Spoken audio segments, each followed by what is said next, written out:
కానీ సార్ మీరు 10 సంవత్సరాలు ఉద్యమం చేశారు, 10 సంవత్సరాలు అధికారంలో ఉన్నారు, 20 సంవత్సరాలు తెలంగాణకు మీ మమేకం. మీరు ఇప్పుడు 1.5 hours నుంచి చెప్పింది మొత్తం చూస్తే తెలంగాణకు సంబంధించిన ప్రతి దాంట్లోనూ మీ రోల్ అండ్ రెస్పాన్సిబిలిటీ, ఇన్వాల్వ్మెంట్ కనిపిస్తుంది.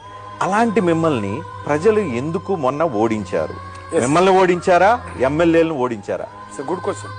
ఏమైందండి, సింపుల్ అండి. మేము మంచిగా కులము, మతము, వర్గము అనే భేదం లేకుండా అన్ని రకాల ప్రజల్ని కూడా అన్ని రకాల స్కీమ్లు అందించి కడుపులో బిడ్డలాగా సాదుకున్నాం, కంటికి రెప్పలాగా కాపాడు. ఎవరికి ఏ లోటు రానియలే. ఎస్, అందరిని ఆదుకున్నాం, రైతాంగాన్ని అందరినీ. ఏమైంది వాళ్ళకి? మేము రైతు బంధు ఇచ్చినాం, మంచిగా పెట్టుబడి వచ్చింది, పంటలు కొంటా ఉన్నాం, డబ్బులు వస్తున్నాయి, నీళ్లు వచ్చినాయి, కాళేశ్వరం వచ్చింది, బ్రహ్మాండంగా వాటర్ వస్తా ఉంది, కడుపు నిండిపోయింది, కరెంట్ వస్తా ఉంది, ఇబ్బంది లేదు. దాని మీద కాంగ్రెస్ అడ్డగోలు హామీలు ఇచ్చిందండి. రైతు బంధుకు మేము 10,000 ఎకరానికి ఇస్తే వాళ్ళు 15,000 చెప్పారు. మేము పెన్షన్ 2,000 చెప్తే వాళ్ళు 4,000 చెప్పారు. మేము కళ్యాణ లక్ష్మి 1,00,000 ఇస్తే వాళ్ళు తులం బంగారం ఇస్తామన్నారు. నిరుద్యోగులకు 4,000 గుర్తిస్తామన్నారు. మొత్తం హామీలు వాళ్ళు ఇచ్చిన 420 హామీలు. వీటికి ఏమైందంటే ఒక 1.8% కదా మాకు తేడా వచ్చింది. ఆ ప్రజలు కడుపు నిండింది కాబట్టి అన్ని వచ్చినాయి. ఆడిపోతే మిషన్ భగీరథ వచ్చింది, నీళ్ళు కట్టమైపోయింది, మంచినీళ్ళ బాధ పోయింది, సాగునీళ్ళ బాధ పోయింది, కరెంట్ బాగా పోయింది.